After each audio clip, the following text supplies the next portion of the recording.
Hello everyone, welcome to study with Shri. हम लोग test series चला रहे हैं यूपी पीसीएस 2021 का। देखिए टेस्ट नंबर आपका हो जाएगा ये 121। 120 टेस्ट ऑलरेडी कंप्लीट हो चुका है। प्लेलिस्ट बना रखी है, आप लोग जाकर के वहाँ पे देख सकते हैं। देखिए अगर आप यूपी जेएससी की तैयारी कर रहे हैं, आरओ एआरओ की कर रहे हैं, यूपी एसआई की कर रहे हैं, लेखपाल की कर रहे हैं, एनटीपीसी आरआरबी ग्रुप डी की कर रहे हैं या फिर एसएससी की कर रहे हैं, तो आप लोगों के लिए टेस्ट काफ़ी फ़ायदेमंद है। तो स्टार्ट करते हैं।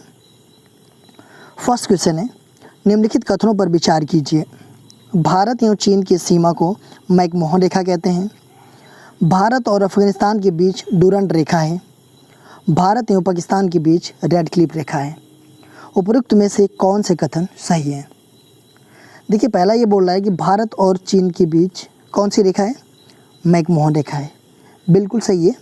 ये जो है कि आपका 1914 ईस्वी में ये मैकमोहन जी ने ही, ये थे कहाँ के? ब्रिटेन के। तो इन्होंने एक समझौता के तहत जो है कि सीमा का निर्धारण किया था। ठीक है। भारत और अफगानिस्तान की बात आती है तो इसके बीच कौन सी रेखा है? तो ये डूरंड रेखा है। देखिए ये भारत और अफगानिस्तान के बीच की जो ये डूरंड रेखा है, ये 1896 ईस्वी में इसका निर्धारण किया गया था भारत और अफगानिस्तान के लिए। ठीक है। लेकिन क्या हुआ कि भारत और पाकिस्तान का बंटवारा हो गया 1947 में। तो जो ये भारत की सीमा और पाकिस्तान की सीमा से था, तो अभी क्या हो जाएगा? तो ये हो जाएगा पाकिस्तान और अफ़गानिस्तान। ठीक है। बंटवारा तो हुआ 1947 में ना, लेकिन इसका जो है कि निर्धारण कब हुआ था? 1896 में हुआ था। तो ये अफ़गानिस्तान और पाकिस्तान के बीच कौन सी रेखा है? तो ये है आपका डूरंड रेखा। ठीक है, ये भी सही है। भारत एवं पाकिस्तान के बीच जो है कि रेड क्लिफ रेखा है। भारत पाकिस्तान का बंटवारा कब हुआ? 15 अगस्त 1947 को। और इस टाइम पे ये रेड क्लिफ जी के द्वारा जो है कि ये इन सीमा का निर्धारण किया गया था। तो ये भी आपका सही है। तो कौन सा ऑप्शन हो जाएगा? 1, 2 और 3। ये फोर्थ ऑप्शन आपका सही हो जाएगा। नेक्स्ट क्वेश्चन देखते हैं। प्रायद्वीपीय नदियों के अपवाहन तंत्र से संबंधित निम्न में से कौन सा कथन सही है? पहला दिया गया है कि प्रायद्वीपीय भारत का पश्चिमी घाट अरब सागर और बंगाल की खाड़ी में गिरने वाली नदियों के मध्य एक प्रमुख जल विभाजक का कार्य करता है। दूसरा ऑप्शन ये दिया गया है, प्रायद्वीपीय भारत की नर्मदा एवं ताप्ती नदियाँ अपवाहन स्वरूप बंगाल की खाड़ी में न गिर करके कहाँ पे गिरती है? अरब सागर में गिरती हैं। तो प्रायद्वीपीय भारत की बात की जा रही है। ये देखिए इसका पश्चिमी घाट अरब सागर और बंगाल की खाड़ी में गिरने वाली नदियों के मध्य एक प्रमुख जल विभाजक का कार्य करता है। ये प्रायद्वीपीय भारत। ठीक है, बिल्कुल सही है ये। दूसरा ये कहा जा रहा है कि प्रायद्वीपीय भारत की नर्मदा और तापी जो नदियां हैं, ये अपवाह स्वरूप बंगाल की खाड़ी में न गिर करके कहाँ पे गिरती है? ये तो ये अरब की सागर में गिरती है, अरब सागर में। ठीक है। तो ये नर्मदा और तापी, ये दोनों नदियाँ जो है कि क्या करती है? ये भ्रंश घाटी में होकर बहती है। ठीक है। और ये क्या बनाती है? ये कहाँ पे? ये आपका अरब सागर में गिरती है तो क्या बनाती है? तो ये एक जो है कि ज्वार नदमुख का निर्माण करती है। ठीक है। ये नर्मदा और तापी नदी घाटियाँ जो है कि पुरानी रिफ्ट घाटियाँ मानी जाती है। ठीक है। तो ये भी आपका सही है। तो ये हो जाएगा 1 और 2 दोनों सही है, थर्ड ऑप्शन। नेक्स्ट क्वेश्चन देखते हैं। मृदा के संबंध में निम्न में से कौन सा कथन सत्य है? पहला दिया गया है कि जलोढ़ मृदा नाइट्रोजन से समृद्ध होती है। दूसरा दिया गया है कि काली मृदाएं लोहे एवं चूने से समृद्ध होती है परंतु नाइट्रोजन से हीन होती है। तीसरा दिया गया है कि लेटेराइट मृदा लौह एवं एल्यूमिनियम से समृद्ध होती है परंतु नाइट्रोजन और पोटेशियम से हीन होती है। तो देखिए पहला दिया गया है कि जलोढ़ मृदा, इसके बारे में हम बात करते हैं। तो जलोढ़ मृदा में जो है कि पोटास और चूना प्रचुर मात्रा में पाया जाता है। ठीक है। और कमी किसका होता है? तो फास्फोरस, नाइट्रोजन और जीवाश्म की कमी होता है। बट ये दिया है कि नाइट्रोजन से समृद्ध होती है। नाइट्रोजन की तो कमी होती है इसमें, समृद्ध किसका किसका होता है? तो पोटास और चूना जो है कि प्रचुर मात्रा में इसमें पाया जाता है। तो ये हो जाएगा आपका गलत। ठीक है। दूसरा देखिए काली मिट्टी के बारे में बात कर रहा है। काली मिट्टी जो है कि लोहे और चूने से समृद्ध होती है और इसमें जो है कि नाइट्रोजन से हीन होती है। ये आपका सही है। लेटेराइट मिट्टी के बारे में बात कर रहा है, इसमें लौह एवं एल्यूमिनियम से समृद्ध होती है ये, और नाइट्रोजन एवं पोटेशियम से ये हीन होती है। ठीक है, ये भी आपका सही है। तो एक गलत है, 2 और 3 सही है, तो ये हो जाएगा आपका दूसरा ऑप्शन। नेक्स्ट क्वेश्चन देखते हैं। भारतीय संविधान के किस अनुच्छेद के अंतर्गत अंतर्राष्ट्रीय समझौतों को प्रभावी बनाने हेतु संसद राज्य सूची के विषय पर कानून बना सकती है? अनुच्छेद 253, अनुच्छेद 254, अनुच्छेद 265 और अनुच्छेद 211। क्वेश्चन ये कह रहा है कि भारतीय संविधान के वह कौन सा अनुच्छेद है, ठीक है, जिसके अंतर्गत जो है कि अंतर्राष्ट्रीय समझौतों को प्रभावी बनाने हेतु संसद जो है कि राज्य सूची के विषय पर कानून बना सकती है। किस अनुच्छेद में ये बताया गया है? तो ये बताया गया है 253 अनुच्छेद में। पहला ऑप्शन आपका सही हो जाएगा। देखिए 254 में क्या बताया गया है कि संसद द्वारा बनाई गई विधियों और राज्य के विधानमंडलों द्वारा विधियों के असंगति के बारे में बात किया जा रहा है इसमें 254 में। अनुच्छेद 265 की हम बात करें तो इसमें जो है कि विधि के प्राधिकार के बिना करों का अधिरोपण जो है कि न किया जाना, ये इसमें बताया गया है। और अनुच्छेद 111 में क्या बताया गया है कि धन विधेयक पर अनुमति की बात करता है, ये अनुच्छेद 111। नेक्स्ट क्वेश्चन देखते हैं। लोक लेखा समिति जो संसद की सबसे पुरानी वित्तीय समिति है, इसमें कुल कितने सदस्य होते हैं? 18, 22, 24, 28। देखिए लोक लेखा समिति की बात की जा रही है इसमें। यह संसद की सबसे पुरानी वित्तीय समिति है। इसमें कुल कितने सदस्य होते हैं? तो देखिए लोक लेखा समिति ये जो है ना कि संसद की सबसे पुरानी समिति है, और इसका गठन जो है कि सबसे पहले 1921 में किया गया था। ठीक है, जिसमें उस टाइम पे जब किया गया था तो इसमें 15 सदस्य होते थे। ठीक है, लेकिन इसका जो है कि 1954-55 में जो है कि इस समिति में कितने सदस्य कर दिए गए? 22 सदस्य कर दिए गए। तो 22 में जो है कि आपका 15 जो है कि लोकसभा का और 7 जो है कि आपका राज्यसभा का सदस्य होते हैं। तो टोटल कितने होते हैं? 22 सदस्य होते हैं। नेक्स्ट क्वेश्चन देखते हैं। गलत युग में पहचानिए। विधि द्वारा स्थापित प्रक्रिया जापान से लिया गया है। मूल कर्तव्य पूर्व सोवियत संघ से लिया गया है। स्वतंत्रता फ्रांस से लिया गया है, और मूल अधिकार कनाडा से लिया गया है। देखिए ये जो है कि इसमें क्या बताना है? गलत युग में बताना है। तो जो भी संविधान में हमारे हैं कि विधि द्वारा स्थापित प्रक्रिया, ये कहाँ से लिया गया है? जापान से लिया गया है, बिल्कुल सही है। जो हमारा मूल कर्तव्य है ये पूर्व सोवियत संघ रूस से लिया गया है। स्वतंत्रता ये जो है कि फ्रांस से लिया गया है, और मूल अधिकार की हम अगर बात करें तो ये कहाँ से लिया गया है? ये कनाडा से नहीं लिया गया है। ये कहाँ से लिया गया है? तो ये लिया गया है आपका संयुक्त राज्य अमेरिका से, यूएसए से लिया गया है। ठीक है, देखिए जो मौलिक अधिकार हैं हमारे वो कितने हैं? आप लोग मुझे कमेंट बॉक्स में बताइएगा। मैं ये बता देता हूँ कि मौलिक अधिकार जो कि हमारे संविधान के भाग 3 में कहाँ से कहाँ तक हैं? 12 से 35 तक हैं। ठीक है, जो मौलिक अधिकार हैं। लेकिन आप लोग ये बताइएगा कितने मौलिक अधिकार हैं हमारे संविधान में आज के डेट में, और उनका पूरा नाम भी बताइएगा आप लोग कमेंट बॉक्स में। ठीक है, तो ये हो जाएगा आपका गलत युग। नेक्स्ट क्वेश्चन देखते हैं। राज्यसभा का गठन 1952 में हुआ था, जिसका प्रथम सत्र कब प्रारंभ हुआ? 13 मई 1952 को, 14 मई 1953 को, 16 मई 1953 को, 17 मई 1953 को। राज्यसभा का गठन कब हुआ था? 1952 में हुआ था। ठीक है, और इसका जो प्रथम सत्र था वो कब प्रारंभ हुआ था? तो प्रथम सत्र जो है कि प्रारंभ हुआ था 13 मई 1952 को। अच्छा, राज्यसभा का सभापति कौन होता है? तो उपराष्ट्रपति होते हैं। आज के डेट में वेंकैया नायडू हैं। लेकिन आप लोग कमेंट बॉक्स में मुझे बताइएगा कि राज्यसभा का जो सभापति था पहला कौन था? नेक्स्ट क्वेश्चन देखते हैं। मूल अधिकारों से संबंधित विवाद है। बम्बई राज्य बनाम बलसारा 1951 का, शर्मा बनाम कृष्ण 1959 का, गोलकनाथ बनाम पंजाब राज्य 1967 का, पश्चिम बंगाल बनाम भारत संघ 1963 का। देखिए मूल अधिकारों से संबंधित ये विवाद पूछा जा रहा है, तो कौन सा था?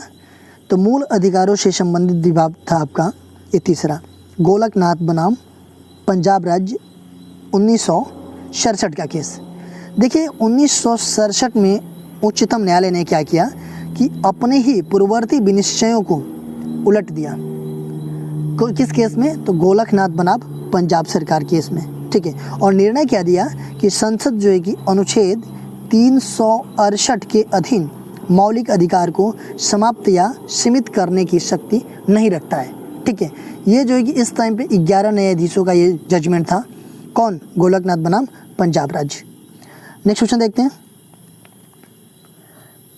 निम्न में से किसके द्वारा ईसाई मिशनरियों को भारत में धर्म प्रचार की अनुमति दे दी गई और साथ में भारत में शिक्षा के लिए प्रतिवर्ष 1 लाख रुपए व्यय करने का प्रावधान भी किया गया?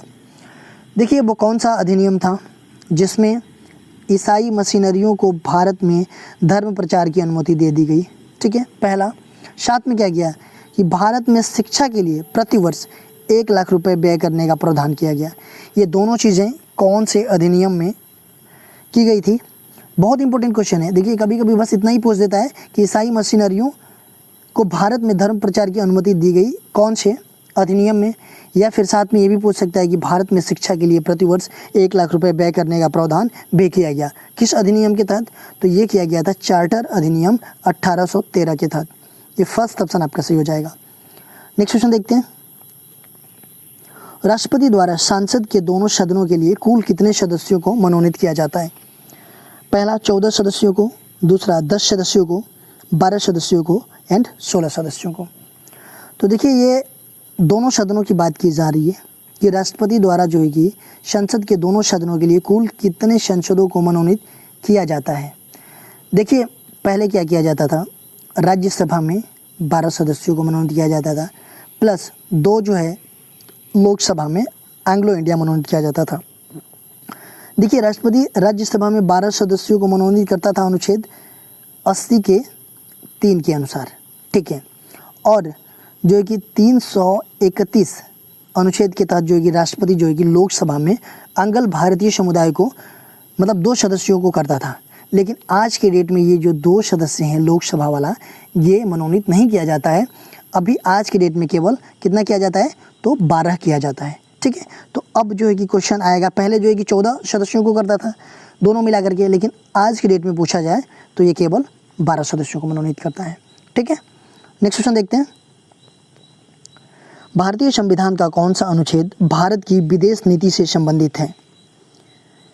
अनुच्छेद 322, अनुच्छेद 51, अनुच्छेद 53, अनुच्छेद 54।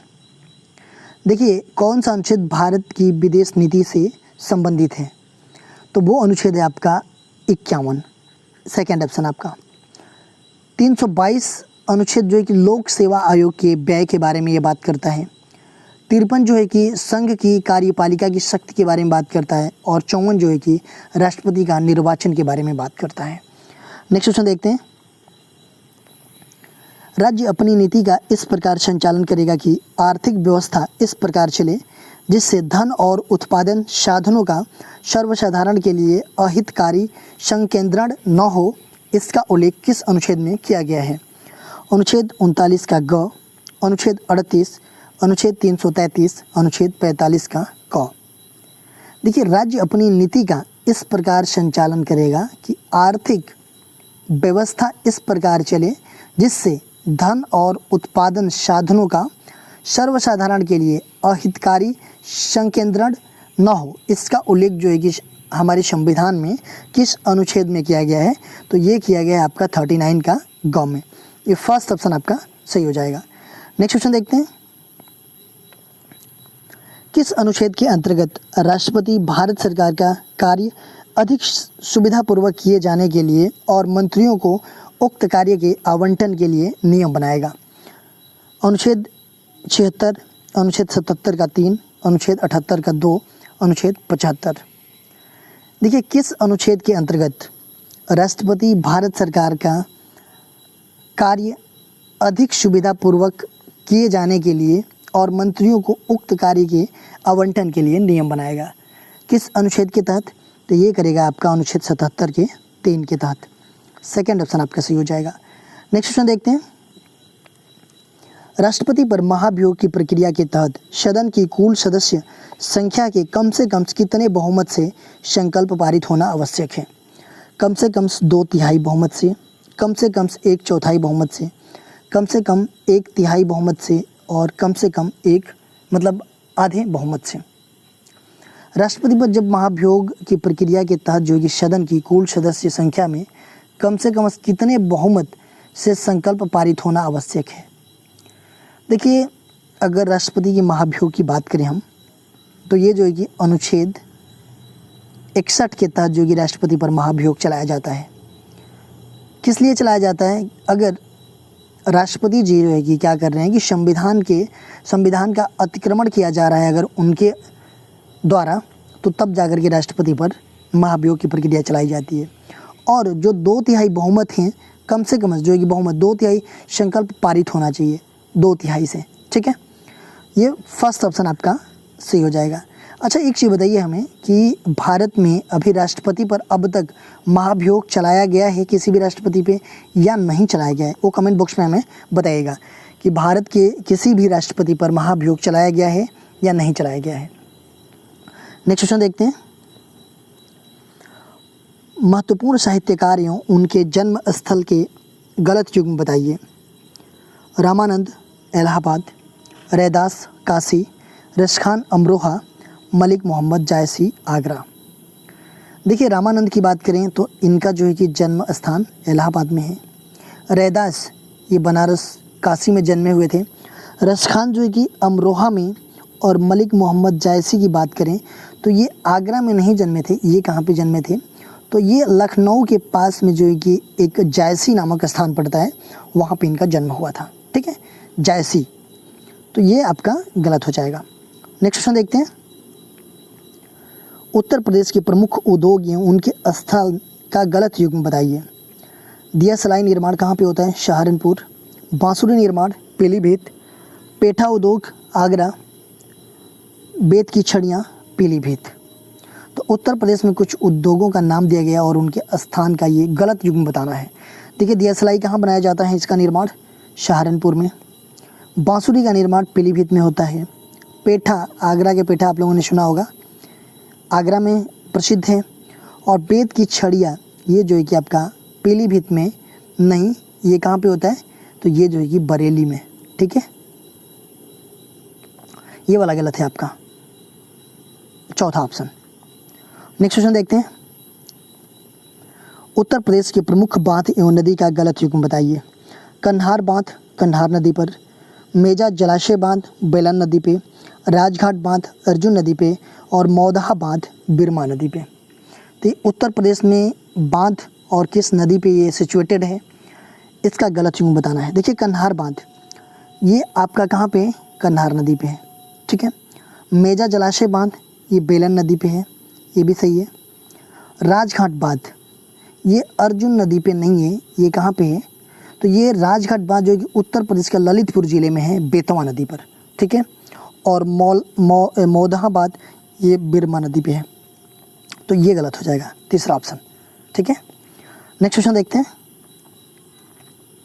निम्न कथनों को पढ़कर कूट के अनुसार सही उत्तर का चयन कीजिए। उत्तर प्रदेश में सर्वाधिक गर्मी आगरा और झांसी में पड़ती है। ग्रीष्म ऋतु में उत्तर प्रदेश के अधिकांश भागों में शुष्क एवं गर्म पश्चिमी हवाएं तीव्रता के साथ चलती है, जिन्हें लू कहा जाता है। ये जो है कि सही उत्तर का चयन करना है इसमें। देखिए, उत्तर प्रदेश में सबसे गर्मी जो है कि आगरा और झांसी में पड़ती है, बिल्कुल सही है, ठीक है। ग्रीष्म ऋतु में उत्तर प्रदेश के अधिकांश भागों में शुष्क एवं गर्म पश्चिमी हवाएं तीव्रता के साथ चलती है, जिन्हें लू कहा जाता है। ये किस महीने में चलती है? तो हमें लगता है कि ये मई के महीने में चलती हैं, ठीक है। जो लू गर्म हवाएं चलती है उसे लू कहते हैं। ये भी आपका बिल्कुल सही है, ठीक है। देखिए, सर्वाधिक गर्मी तो आगरा और झांसी में पड़ती है। और अगर हम बात करें सबसे ज़्यादा बारिश जो है कि उत्तर प्रदेश में कहाँ पे होती है? तो गोरखपुर में होती है। और सबसे कम बारिश कहाँ पे होती है? तो मथुरा में होती है, ठीक है। देखिए, ये दोनों भी सही है, तो ये हो जाएगा तीसरा ऑप्शन। 1 और 2 दोनों सही है। नेक्स्ट क्वेश्चन देखते हैं। सूची फर्स्ट को सूची सेकंड से सुमेलित कीजिए तथा सूचियों के नीचे दिए गए कोड का उपयोग करके सही उत्तर का चयन कीजिए। देखिए कुछ मेला का नाम दिया गया है और इनका स्थान दिया गया है कि ये कहाँ पे लगते हैं। माघ मेला ये कहाँ पे लगता है, तो ये लगता है आपका इलाहाबाद में। झूला मेला की बात करें तो ये लगता है आपका वृंदावन में। पशु मेला बटेश्वर में लगता है आगरा में, और देवा मेला जो है कि आपका लगता है बाराबंकी में। ठीक है, तो ये हो जाएगा A4 B3 C2 D1, मतलब कि 4 3 2 1 4 3 2 1, ये फोर्थ ऑप्शन आपका सही हो जाएगा। देखिए कल क्वेश्चन ये पूछा गया था आप लोगों से कि ऐसी नदियाँ जो सामान्य ढाल की दिशा में बहती हैं क्या कहलाती हैं। अनुवर्ती नदियाँ, परवर्ती नदियाँ, पूर्ववर्ती नदियाँ, पूर्वरोपित नदियाँ। ऐसी नदियाँ जो सामान्य ढाल की दिशा में बहती है क्या कहलाती है, तो ये कहलाती है अनुवर्ती नदियाँ। देखिए अनुवर्ती नदियाँ वो नदियाँ होती हैं जो सामान्य ढाल की दिशा में बहती हैं। ये नदियाँ जो है कि प्रायद्वीपीय भारत की नदियाँ हैं। कौन कौन से, गोदावरी, कृष्णा, कावेरी। आज का क्वेश्चन देख लेते हैं। चंबल की मुख्य सहायक नदियाँ निम्न में से कौन सी है। पार्वती, बनास, सिप्ता और ये सभी। तो चंबल की जो मुख्य सहायक नदियाँ हैं वो कौन सी हैं, आपको कमेंट बॉक्स में मुझे बताना है। इसका आंसर जो है कि मैं नेक्स्ट वीडियो में आप लोगों को बता दूंगा। देखिए अगर आप हमें इंस्टाग्राम पे फॉलो करना चाहते हैं तो इंस्टाग्राम पे हमारी आईडी है स्टडी विद श्री 25। फेसबुक पे एक मेरा पेज है स्टडी विद श्री के नाम से, एंड फेसबुक पे एक मेरा ग्रुप है UPPCS BEO RO करके। तो आप लोग वहाँ भी कनेक्ट हो सकते हैं। वहाँ पे भी स्टडी से रिलेटेड चीज़ें पोस्ट की जाती है जिससे आप लोगों को फ़ायदा मिल सकता है। देखिए मेरा टेलीग्राम का ये लिंक दिया गया है, ये जो है कि आपका इसको ज्वाइन कर लीजिए टेलीग्राम के लिंक को। यहाँ पे भी बहुत सारी चीज़ें पोस्ट किया जा रहा है आजकल, स्पेशली UPPCS RO को फोकस में रख करके। दोस्तों वीडियो अच्छी लगी तो आप लोग लाइक कीजिएगा, सब्सक्राइब कीजिएगा, अपने दोस्तों में ज़रूर शेयर कीजिएगा। अगर वीडियो अच्छी ना लगे तो आप लोग डिसलाइक कीजिएगा और कमेंट बॉक्स में मुझे बताइएगा कि डिसलाइक क्यों किया। वीडियो देखने के लिए धन्यवाद।